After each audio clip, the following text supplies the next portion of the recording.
Akhirnya pengkhianat bangsa itu yang juga bangsa kita, sebagian mungkin turunan zaman dulunya dia bukan orang Indonesia, itu pengkhianat. Akhirnya mereka bekerja sama dengan Portugis, bekerja sama dengan Belanda, mengajak kibin Belanda, mengajak kibin Portugis untuk membangun kekuatan ekonomi di Indonesia yang dulu bernama Nusantara. Kemudian terpecah belahlah bangsa Indonesia. Sesungguhnya bangsa Indonesia ini bangsa kuat, yang apabila tidak bisa dipecah belah, maka bangsa Indonesia tidak akan bisa dikalahkan oleh siapapun, saudara. Kenapa kita bisa dijajah? Karena dulu kita mudah dipecah belah. Kenapa mudah dipecah belah? Karena kita semuanya pengen jadi ketua, pengen jadi pemimpin, betul? Betul. Apalagi kibin kuburan, nggak ada orangnya dibikin kuburan, betul? Betul. Katanya Habib Ahmad Al-Habsyi wafat 1700. Padahal kagak ada sejarahnya, kagak ada orangnya. Apabila ada yang begitu, hancurin apa biarin? Hancurin apa biarin? Hancurin. Tadi Sayyid Zulfikar Asy-Syaibani mengatakan, salah satu cara para musuh-musuh suatu bangsa ingin menghancurkan bangsa itu adalah rubah sejarahnya, lalu kaburkan sejarahnya. Orang-orang yang berjuang di bangsa itu kemudian dianggap sebagai pecundang pada masa perjuangan, kemudian dianggap sebagai pahlawan. Sallallahu alaihi Nabi Muhammad. Sampun ngantuk nopo dereng? Dereng. Sallallahu alaihi Nabi Muhammad. Cek boten ngantuk, kula kepingin ngetes wonten Rimin. Maulaya shalli wa sallim daiman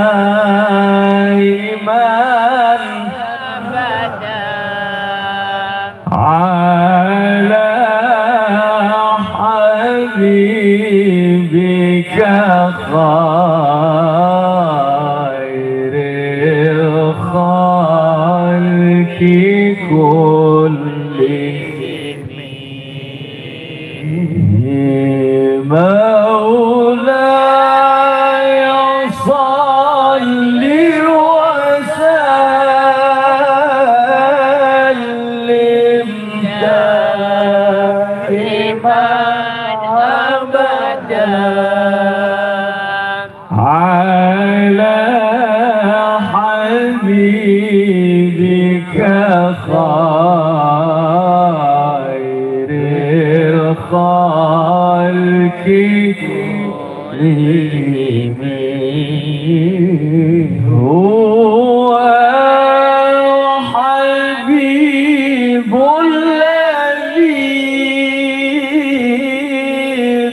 Sallu ala Nabi Muhammad. Sallu alaihi.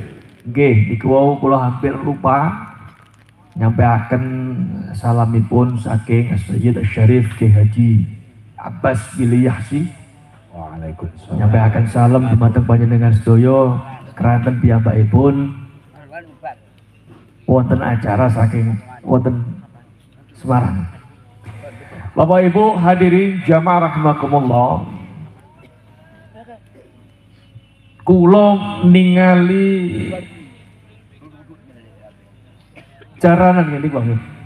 Benten kali sing jaran kepang kalian niku benten. Sami mirip-mirip nggih. Kula ningali kados niki wau. Ini merupakan termasuk salah satu khazanah budaya ya, jati diri dari Indonesia. Bicara soal budaya, saya jadi ingat ada sebuah buku yang ditulis oleh seorang jurnalis dari Swedia kalau tidak salah, yang bernama Juri Lina. Jadi Juri Lina ini menulis sebuah buku, judulnya Architect of Deception. Napa? Ya wis ngono iku lah.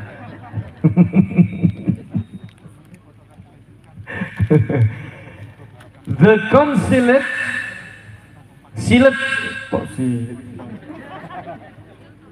The Consulate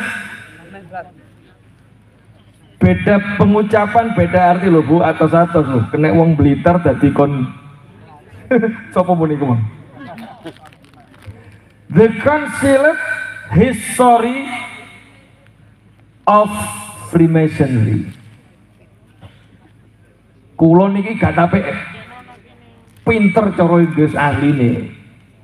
Tapi paling tidak artine niku ngeten, nek cara Surabaya niku terjemahane niku dadi niki Architect of Deception. Deception niki penggoroan, napa penggoroan?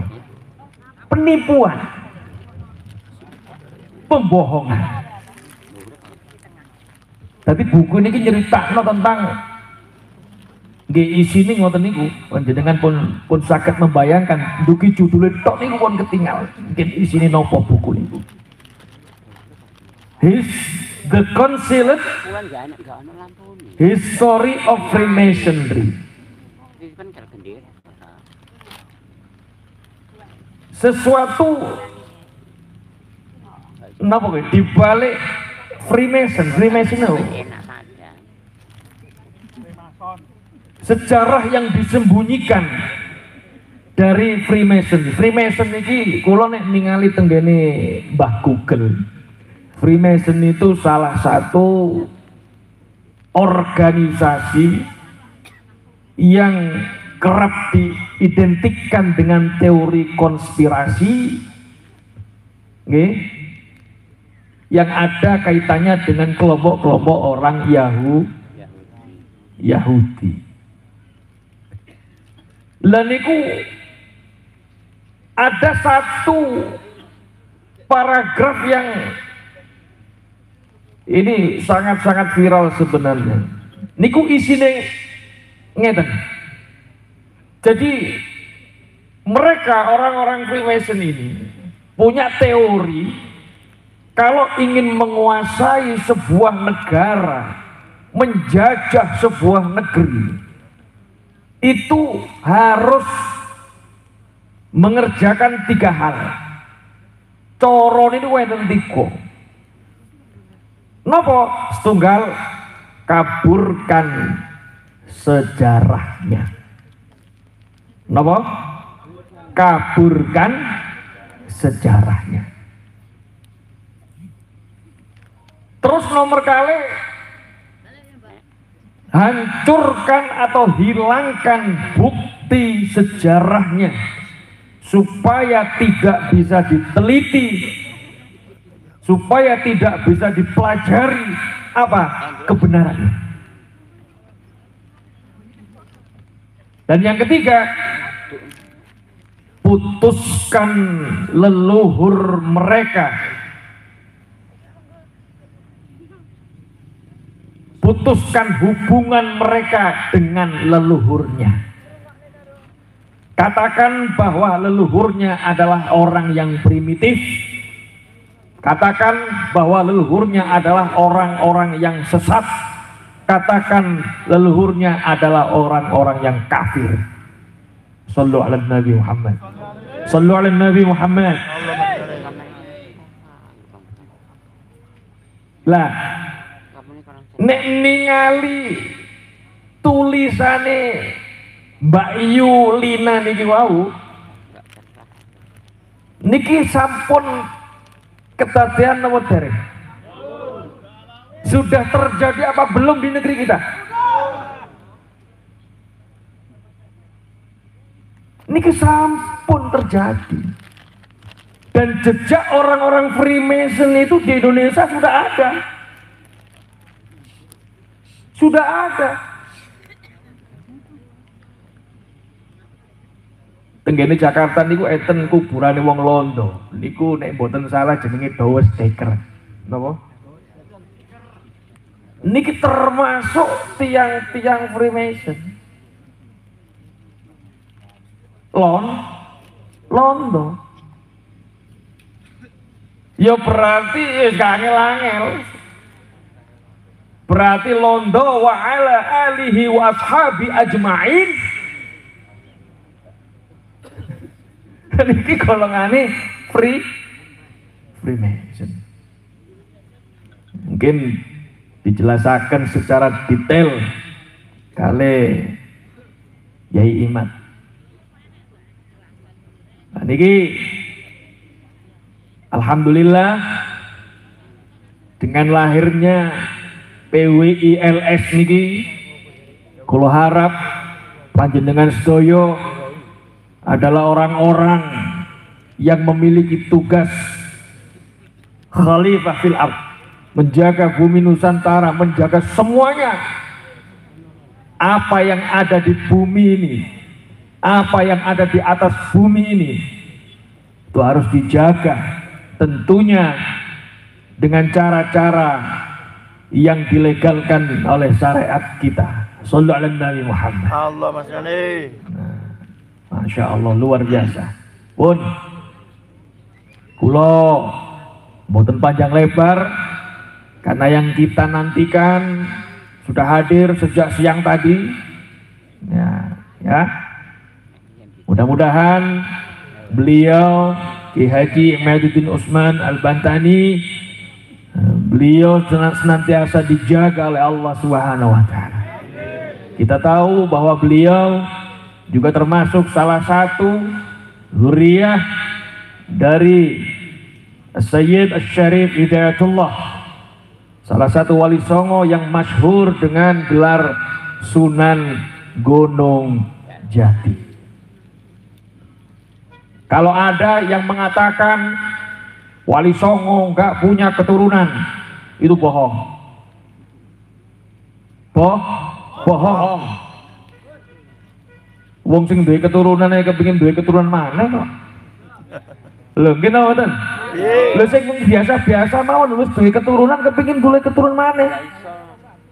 Carane Lek nek nikah lagi.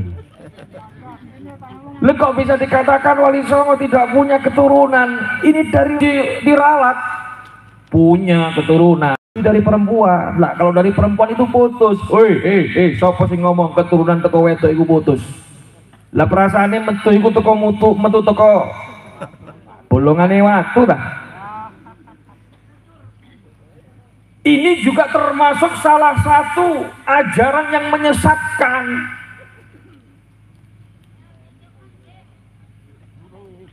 Termasuk salah satu dari 3 yang saya sebutkan tadi, mengaburkan sejarah, menghancurkan bukti sejarah, putuskan dengan leluhur, termasuk wiritan-wiritan yang kemudian dibelokkan tawasulnya. Itu termasuk memutuskan setrum mata rantai dengan leluhur.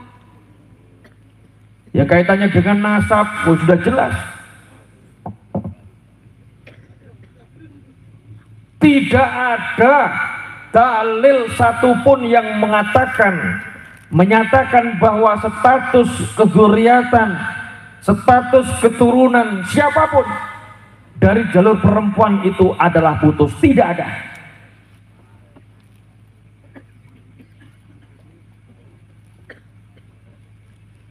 والذي خلق من الماء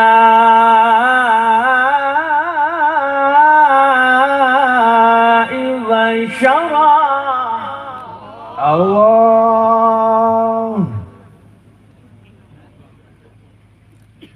Allah itu menjadikan manusia itu minal ma.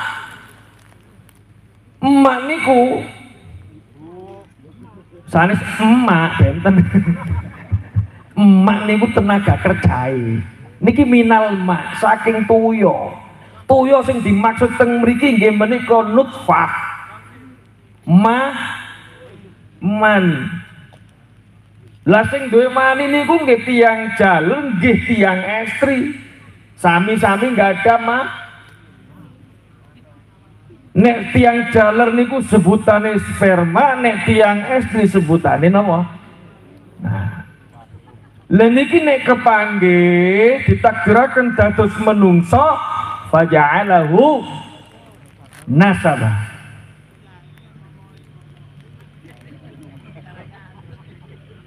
Memang ada manusia lahir tanpa ayah, tanpa ibu, ada. Siapa? Nabi Adam. Ada lagi manusia lahir muncul ada ibu tanpa bapak, tanpa ayah. Sinten? Nah, ini memang diciptakan oleh Allah dalam rangka Allah menunjukkan kemahabesarannya khusus. Lah nek misale teng napa desa napa niku? Kembang Arum. Kembang Arum. Kok ono menungso lahir ono ibu etok tapi gak ono bapak. Lah niki baru tanda tanya besar. Terus niku wow.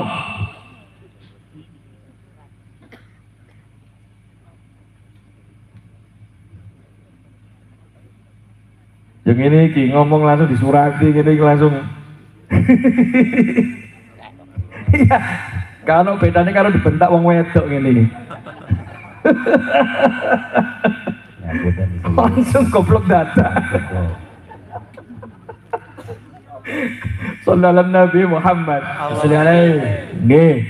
Pun niku wau sing penting sampun nyampe pesan-pesannya. Mudah-mudahan kita semuanya senantiasa diberikan kesehatan, usia panjang, nggih. Uripe barokah kabeh, barokah napa iki?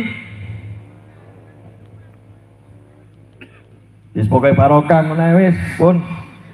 Akhirul kalam, wallahul muwaffiq ila aqwamit thoriq. Assalamualaikum warahmatullahi wabarakatuh. Waalaikumsalam warahmatullahi wabarakatuh. Wassalamualaikum Muhammad.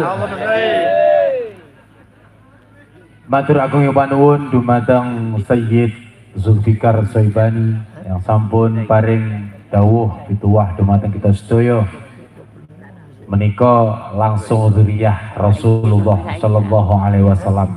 Enggak usah gitulah, enggak usah diumumkan gitu. Oke, siap. Iya. Hadirin, melanjutkan acara kita yaitu Mauidhah Hasanah yang kedua, yaitu dari beliau Romo Kiai Haji Imaduddin Usman Al-Bantani, sekaligus nanti mengimami doa. Kepada beliau dipersilahkan. Assalamualaikum warahmatullahi wabarakatuh. Waalaikumsalam warahmatullahi Alhamdulillah salatan wassalaman ala rasulillah amma ba'du.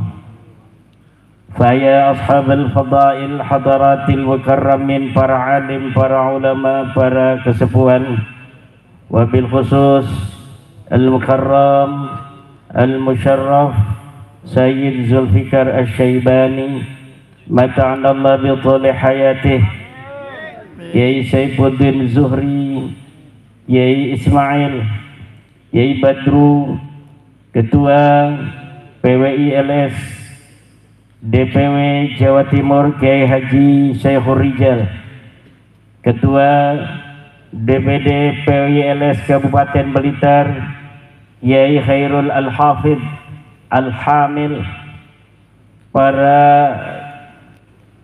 panitia, wabil khusus Ketua Ki Ahmad, Panglima Laskar Sabilillah Kabupaten Blitar, para sahabat-sahabat yang telah dilantik dari DPD PWILS Kabupaten Blitar, Bapak Camat, Bapak Kapolsek, dan seluruh para hadirin hadirat, ma'asyiral muslimin, para pecinta Wali Songo di mana saja Anda berada, wabil khusus yang hadir pada kesempatan malam hari ini di bumi Loh Daya, bumi di mana di bumi ini terbaring pejuang Indonesia, proklamator kemerdekaan Indonesia, putra sang fajar, Bapak Insinyur Soekarno. Malam hari ini pengajian juga dalam rangka memperingati Hari Kebangkitan Nasional. Hari Kebangkitan Nasional diperingati tanggal 20 Mei. Pada hari itu, pada tahun 1908 terbentuklah Budi Utomo. Sebelumnya terbentuk Syarikat Islam pada 1905. Kemudian terbentuk Budi Utomo 1908. Kemudian terbentuk pula Muhammadiyah 1912. Kemudian terbentuk Nahdlatul Ulama 1926 dalam rangka menyongsong kemerdekaan 1945. Tidak ujuk-ujuk 1945 lahir, kecuali sebelumnya ada kebangkitan nasional, kebangkitan dari seluruh putra-putri Indonesia. Apa itu kebangkitan nasional? Adalah kesadaran bahwa hari ini kita dijajah, kesadaran bahwa masa lalu kita adalah bangsa besar, kesadaran leluhur kita adalah para raja-raja agung, kesadaran bahwa Nusantara adalah peradaban tua di dunia, kemudian dikikis habis oleh para penjajah, kemudian menjadi jajahan puluhan tahun bahkan ratusan. 1901 lahirlah putra sang fajar Insinyur Soekarno di Surabaya, yang kemudian pada tahun 1905 terbentuk Syarikat Islam, kemudian Budi Utomo. Di situ kebangkitan nasional artinya adalah kesadaran bahwa kita bangsa besar yang kalau kita melawan dan kalau kita sadar hari ini kita dijajah, maka kita akan bisa mengalahkan musuh, bahkan mengusirnya dengan kehinaan. Kenapa hari ini kita tidak bisa untuk berdiri tegak sebagai bangsa besar, bangsa yang memiliki sejarah di masa lalu, bangsa yang telah menjadi sebuah bangsa yang telah menghiasi peradaban dunia dengan Gunung Padang, dengan Borobudur, dengan Prambanan, dengan kerajaan besar Majapahit yang menguasai seluruh Asia Tenggara, dengan Mataram, dengan Demak, dengan Banten, dengan seluruh kerajaan-kerajaan besar di tanah Aceh, di tanah Kalimantan, di tanah Sulawesi, di tanah Maluku, di tanah Papua, di tanah Nusa Tenggara, di tanah Bali, di tanah Madura. Semua putra-putra wayah, putra-putra agung Nusantara lahir. Sebelum kita dijajah, kita bangsa besar yang Portugis sangat takut kalau menghadapi bangsa Nusantara. Negara-negara Eropa pertama kali datang ke Indonesia ini, mereka menjadi orang yang nervous. Mereka tidak pede menghadapi bangsa Nusantara. Kenapa? Karena bangsa Nusantara ini bangsa yang telah mendapatkan anugerah, diberikan kecerdasan otak. Industri perkapalan kita lebih hebat pada abad ke-15 daripada Eropa. Kapal-kapal Jepara, kapal-kapal Demak, kapal-kapal Banten itu lebih besar daripada kapal-kapal Portugis. Kemudian mereka datang ingin berteman, mereka datang dengan sopan santun. Lama-lama mereka menguasai perdagangan, lama-lama mereka menguasai pelabuhan, lama-lama mereka menjalin kerjasama dengan londo-londo ireng, dengan pengkhianat-pengkhianat bangsa. Akhirnya pengkhianat-pengkhianat bangsa itu yang juga bangsa kita, sebagian mungkin turunan zaman dulunya dia bukan orang Indonesia, itu pengkhianat-pengkhianat. Akhirnya mereka bekerja sama dengan Portugis, bekerja sama dengan Belanda, mengajak kibin-kibin Belanda, mengajak kibin-kibin Portugis untuk membangun kekuatan ekonomi di Indonesia yang dulu bernama Nusantara. Kemudian terpecah belahlah bangsa Indonesia. Sesungguhnya bangsa Indonesia ini bangsa kuat, yang apabila tidak bisa dipecah belah, maka bangsa Indonesia tidak akan bisa dikalahkan oleh siapapun, saudara. Kenapa kita bisa dijajah? Karena dulu kita mudah dipecah belah. Kenapa mudah dipecah belah? Karena kita semuanya pengen jadi ketua, pengen jadi pemimpin, betul? Betul. Kalau kita saling menjaga, kalau kita saling menyayangi, agama kita boleh berbeda, saudara. Kita tetap saudara, DNA-nya tetap DNA Nusantara. Kita mayoritas sebagai Islam, tugas kita melindungi yang minoritas. Saudara-saudara kita dari seluruh agama dan kepercayaan yang ada di Indonesia. Hanya dengan itu negara Indonesia akan selama-lamanya hidup tentram, harmonis dalam persatuan ila yaumil qiyamah. Amin. Tapi apabila sebuah agama mayoritas dia merasa mentang-mentang ada di negara Indonesia, dengan dia mayoritas, kemudian dia menghina minoritas, dengan dia merasa mayoritas, dia ingin diistimewakan melebihi semuanya, maka kalau itu diteruskan, Indonesia ini tidak akan aman dari perpecahan.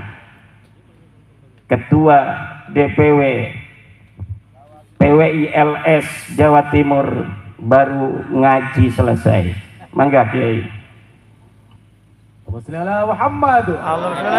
Ini saya tanya saudara, apakah kalian yang hadir di sini dan seluruh bangsa Indonesia dari Aceh sampai Papua, kalian akan tetap ingin tentram seperti ini, dagang enak, tani enak, atau kalian ingin berperang seperti negara-negara lainnya?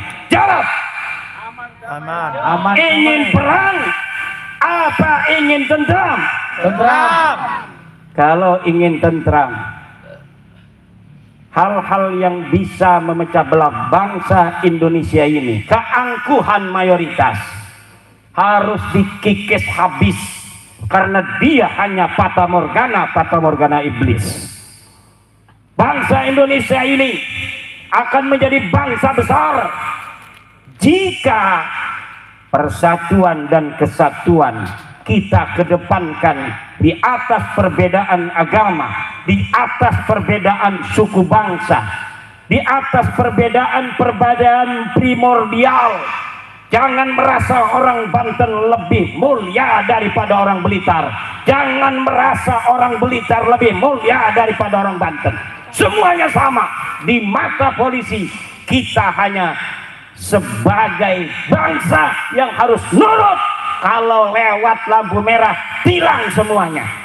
Walaupun punya foto dengan Kapolri. Begitu. Jangan polisi ada tilang, saya Zulfikar foto dengan Kapolri, tuh saya foto sama Kapolri. Enggak berani itu. Polisi lalu lintas. Tidak boleh begitu. Saya Zulfikar yang kenal dengan Kapolri, dengan para laskar sabilillah yang fotonya dengan saya, di mata hukum semuanya sama. Betul? Betul. Tidak boleh saya Zulfikar yang punya foto dengan Kapolri dan laskar sabilillah yang foto punya dengan Imaduddin Usman saja kemudian ditilang. Ini ada Imaduddinnya, tilang ini dengan Kapolri, tidak bisa ditilang. Tidak bisa. Di mata hukum negara kesatuan Republik Indonesia, dia yang berpangkat tinggi, dia yang DPR, dia yang menteri, dia yang camat, dia yang bupati, dia yang guru ngaji, dia yang laskar, dia yang polisi. Kalau dia melanggar lampu merah, maka dia harus ditilang.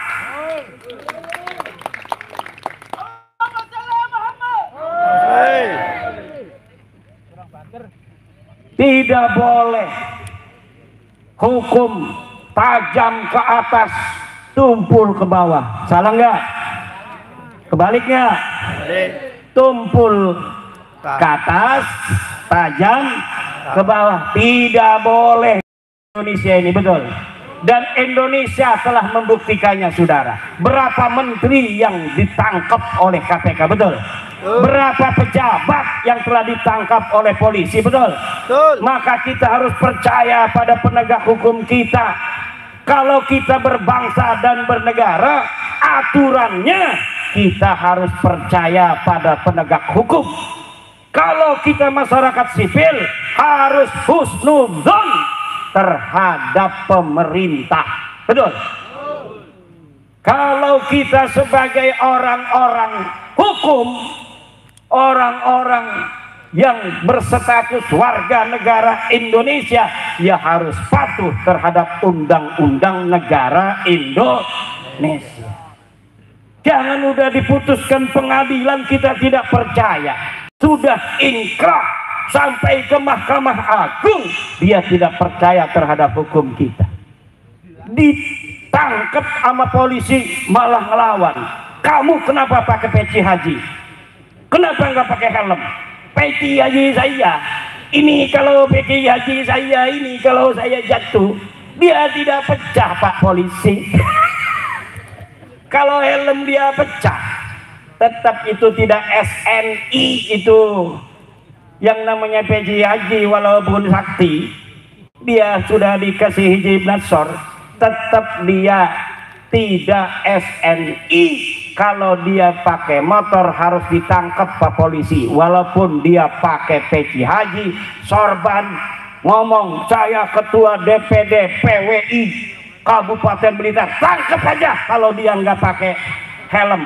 Saya yang perintahkan, wakil ketua umum DPP PWI pusat, kalau ada laskar pakai motor tidak pakai helm, tangkap Pak polisi. Setuju?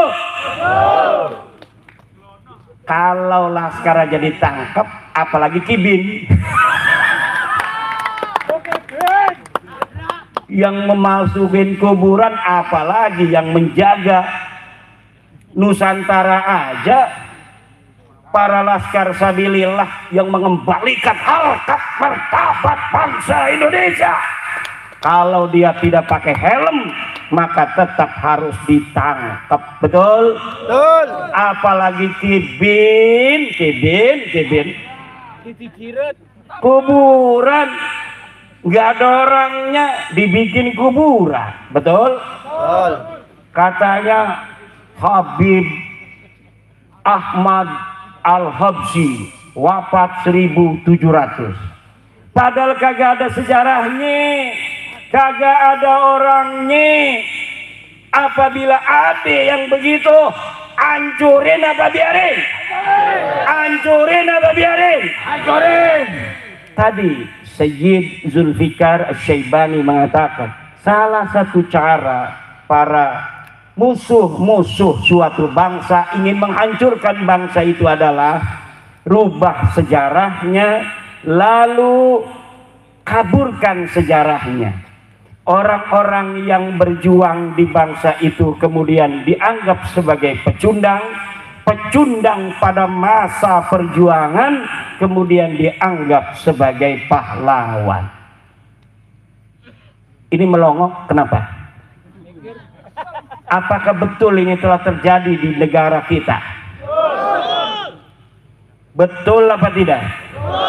Kalau begitu, siapkah kita berjuang menjaga marwah leluhur kita? Siap. Menjaga setiap jengkal tanah Indonesia ini?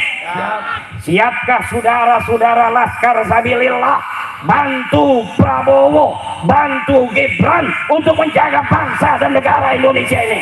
Siap. Siapkah kalian kalau negara kekurangan tentara, kemudian kalian dijadikan tentara paling depan, ditembak paling dahulu kalah? Siap.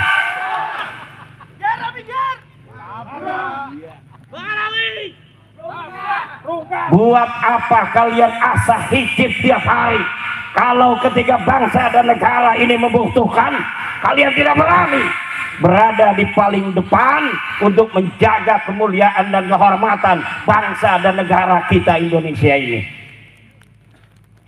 Tidak ada artinya kita hidup tanpa mempunyai peran yang signifikan dan bermanfaat untuk tanah kita, untuk masyarakat kita. Man lam yahtamma bi amril muslimina falaysa minhum. Siapa orang yang tidak mempunyai kepedulian terhadap urusan orang-orang muslim, falaysa minhum, maka dia bukan termasuk golongan orang Islam. Umat Islam dijadikan budak oleh orang-orang yang mengaku keturunan Nabi, tapi dia diam. Bahkan dia mengatakan, hei PWILS, kalian jangan mencaci, kalian jangan mencaci orang, jaga persatuan, jaga kesantuan. Hei, kalau sama PWILS Anda bilang kita harus jaga kesantunan, kenapa Anda diam ketika Rizik Syihab mencaci maki presiden saya Joko Widodo? Kenapa Anda diam ketika Rizik Syihab mencaci maki waliullah Gus Dur radhiyallahu anhu? Kenapa Anda diam ketika Nahdlatul Ulama dihinakan oleh siapa namanya? Faisal Assegaf. Ketika Mbah Hasim dihinakan, Anda diam. Lalu ketika kami putra putri Nahdlatul Ulama membalas semua itu, Anda katakan Anda bukan NU karena Anda mencaci maki.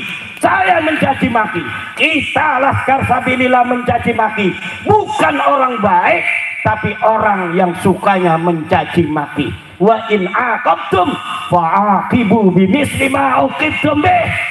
Kalau engkau mau balas, kata Al-Quran, maka balas sebagaimana perbuatan mereka. Dan kita belum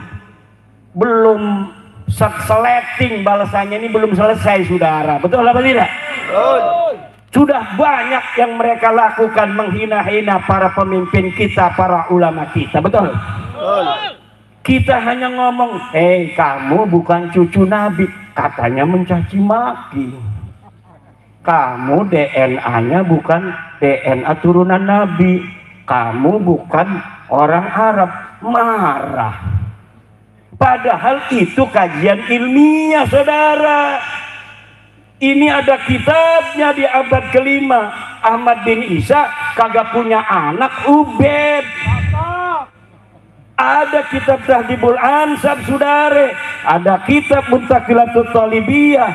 Ada kitab Al-Majdi. Ada kitab As-Sajaratul Mubarakah. Ada kitab Al-Asili. Ada kitab Al-Fahri. Hafal sampai itu. Masya Allah.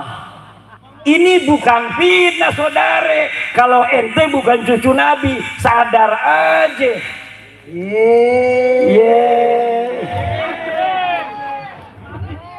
Kita kalau ngomong ini nggak ada datanya, nggak biasa. Turunan Wali Songo, bangsa Indonesia berbohong, saudara, nggak biasa.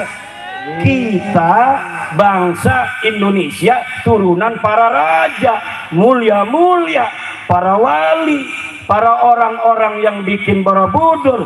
Kita orang-orang mulia, tidak biasa berbohong, tiada bisa mencaci sebenarnya. Tapi karena lu mencaci, maka gue caci lu. Kenapa lu mencaci gua diem, gua caci lu marah?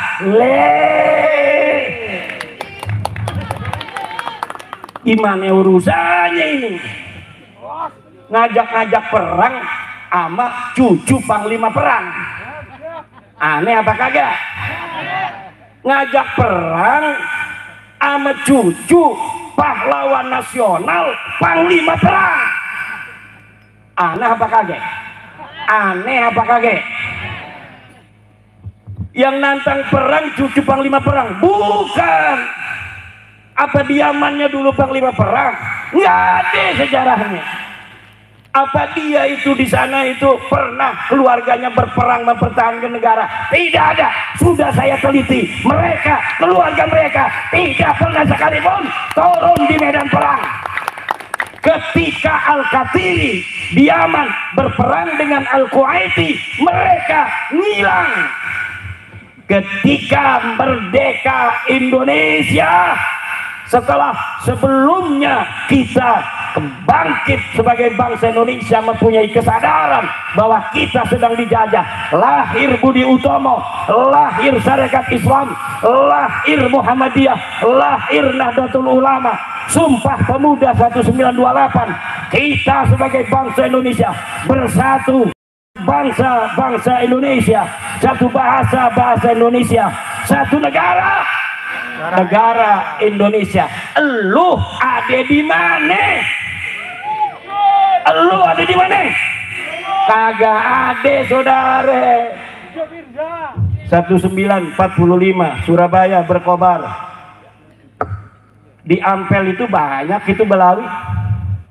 Apa ada satupun yang kemudian terdeteksi bahwa dari ribuan mayat-mayat putra-putri Surabaya, putra-putri Blitar, Tulung Agung, itu Kediri, Tuban, apa di situ ada yang mukanya mirip India?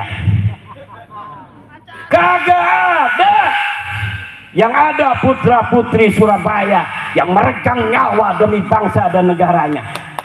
Yang ada adalah putra-putri Banyuwangi, Bojonegoro, Tulung Agung, Blitar, Kediri, dan lain sebagainya di Jawa Timur. Dan ada satu putra dari Cirebon yang pasukan santri, karena waktu perang itu, saudara, waktu di Surabaya itu berbagai macam pasukan nasional, pasukan pemuda Hindu, pasukan pemuda Buddha, pasukan Kristen, pasukan santri Nahdlatul Ulama. Dipimpin oleh siapa panglima perangnya? Sayyid Abbas Buntet, kakeknya Gus Abbas Buntet. Beliau belum datang, Mbah Hasyim Asy'ari. Tunggu dulu, tunggu Ki Abbas dari Cirebon sampai dia datang. Apakah itu Sayyid Abbas Buntet itu hanya dari obrolan para kiai, para ulama kepada santri, kemudian diberikan ceritanya sampai kita hari ini 3 saudara. Perjuangan Ki Abbas Buntet ditulis di majalah The New York Times dari Amerika, ditulis di koran-koran Belanda, koran-koran Inggris, semua datanya lengkap. Tidak boleh seorang pahlawan kemudian dia dijadikan pahlawan sebagai pahlawan nasional, pahlawan kemerdekaan tanpa ada data satupun yang bisa dipertanggungjawabkan.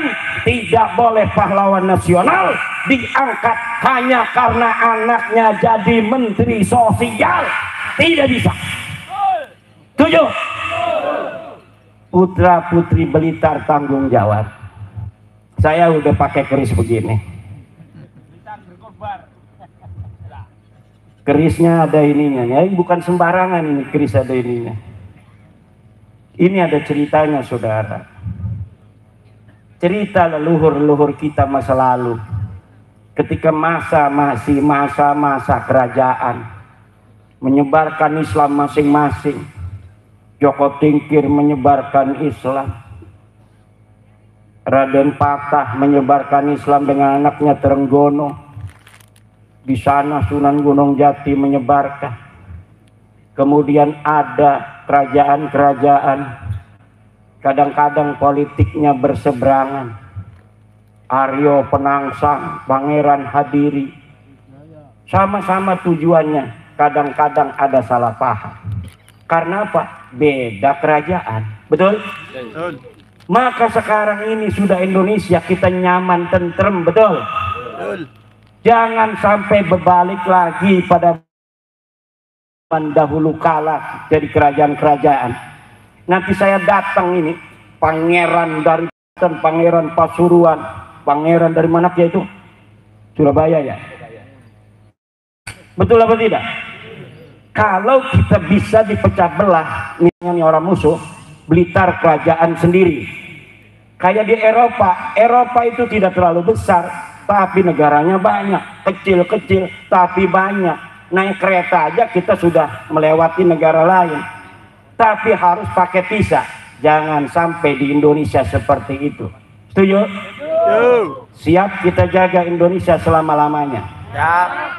Kalau siap, kita sebagai mayoritas harus siap melindungi minoritas. Kita sayangi yang beragama-agama lain. Hidayah itu datangnya dari Allah Subhanahu wa ta'ala. Kita tampilkan Islam yang santun, Islam yang sejuk, Islam yang menjadi rahmat bagi semua alam. Betul? Betul. Coba lihat di negara lain, sudah perang bos. India sama Pakistan udah perang. Berani kagak nanti perang ngajak-ngajak perang.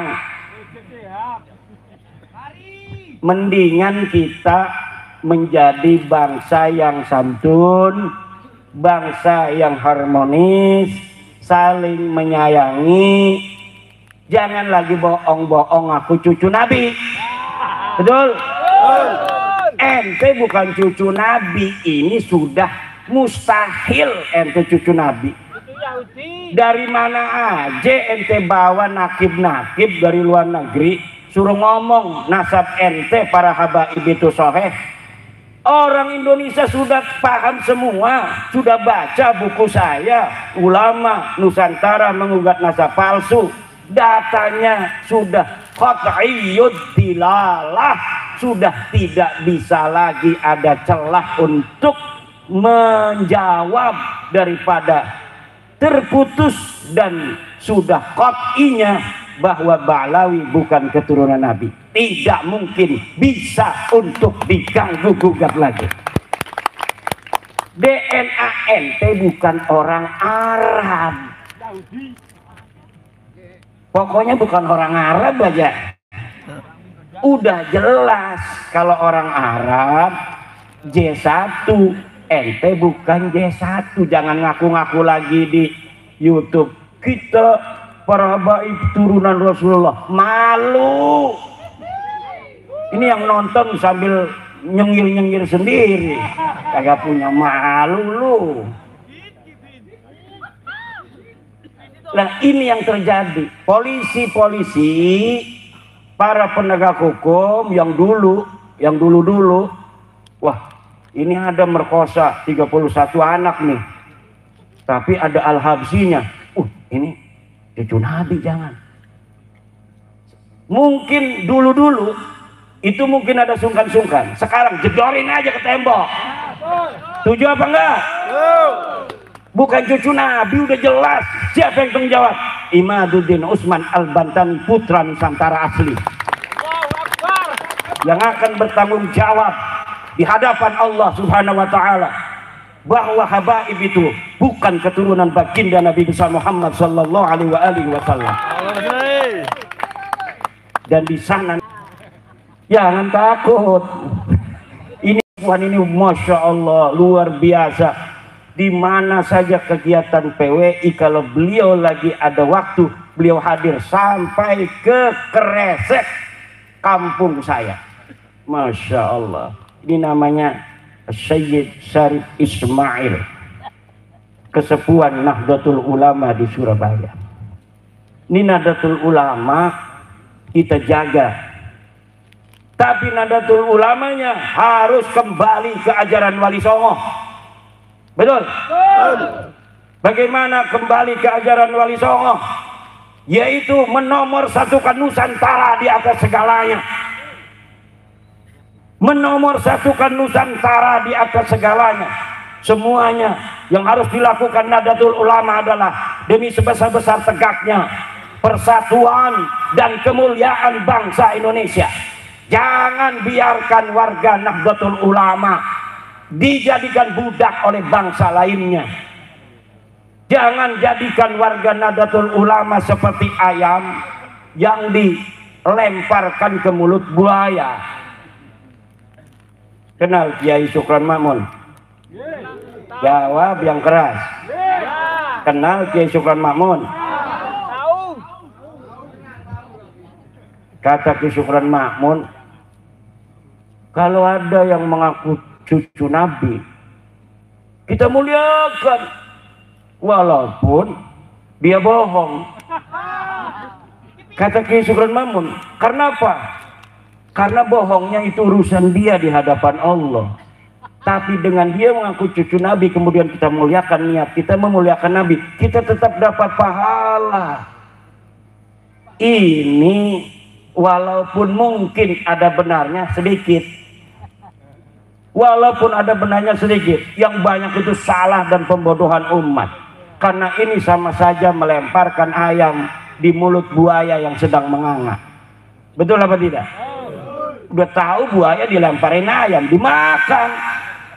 Ini kalau misalnya warga-warga umat Islam, kiainya ngomong begitu, nanti umatnya ini jadi salah tingkah, bahkan salah kaprah. Kalau dia bisa masih memilah, tapi kalau umat kalau sudah dengar begitu, kalau dia mungkin saja tidak akan didawir, tapi kalau di bawah mereka berani mendawir. Betul apa tidak?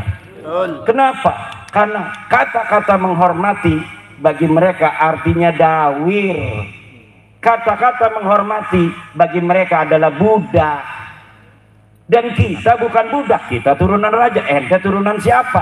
Turunan saya, leluhur saya adalah Raden Wijaya, penguasa dari Majapahit.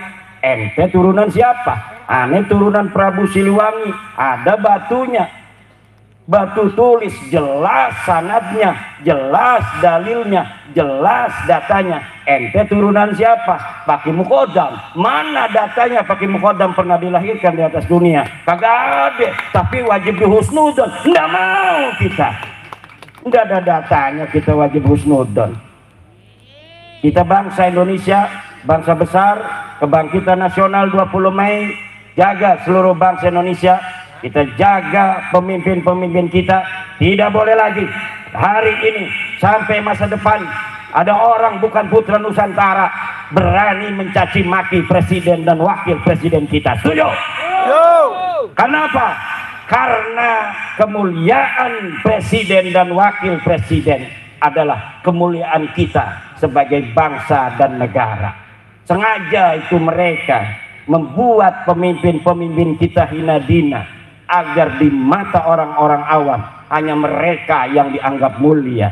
Mulai saat ini kita jaga kiai-kiai kita jaga pemimpin-pemimpin kita jaga presiden kita jaga daripada menteri-menteri kita, polisi kita, tentara kita. Jangan sampai orang-orang yang bukan putra-putri Nusantara numpang hidup di Nusantara, kemudian mereka menginjak harkat martabat saudara-saudara kita yang diberikan oleh Allah amanah sebagai pemimpin-pemimpin kita. Wallahu huwal muwaffiqu ila aqwami thariqin.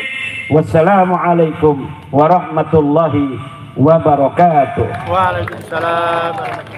Untuk doa, tadi saya diminta doa, tapi karena sudah hadir kiai kita dari Malang, ketua PWI Jawa Timur, Kiai Haji Syekhur Rijal, maka saya minta Kiai Syekhur Rijal untuk membaca doa. Kepada beliau kami persilakan.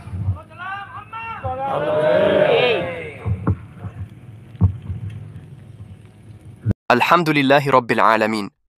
Beginilah seharusnya. Kalau memang mengaku pribumi Nusantara, lahir di negeri Nusantara, yang dibela harusnya memang perjuangan kakek nenek moyang Nusantara. Bukan yang diagung-agungkan malah kabib-kabib Yaman, yang tidak pernah berjuang di bumi Nusantara ini. Wong gak ada jasa perjuangannya, kok malah dipuja-puja, sampai dibuatkan monumen kuburan seperti istana. Ujung-ujungnya apa? Mengeruk keuntungan duniawi untuk menipu kibin-kibinnya dengan dalil memuliakan cucu Nabi.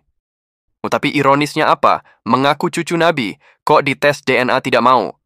Apalagi kajian tesis Kiai Imaduddin tentang Ubaidillah yang merupakan Datuk Ba'alawi di Indonesia ini bukanlah cucu Nabi, juga sampai sekarang belum bisa terbantahkan. Tapi juga sangat disayangkan bahwasannya organisasi terbesar di Indonesia PBNU yang bisa menjembatani polemik nasab ini juga tidak ambil sikap untuk membuat keputusan tentang hal tersebut. Oke sahabat-sahabat sekalian, kita tunggu saja. Apakah polemik nasab Ba'alawi di Indonesia ini akan segera berakhir di tahun 2025 ini? Atau apakah semakin banyak konflik yang akan terjadi? Wallahu a'lam. Ihdinas syirathal mustaqim. Wallahu muwafiq ila aqwami thariq. Wassalamualaikum warahmatullahi wabarakatuh.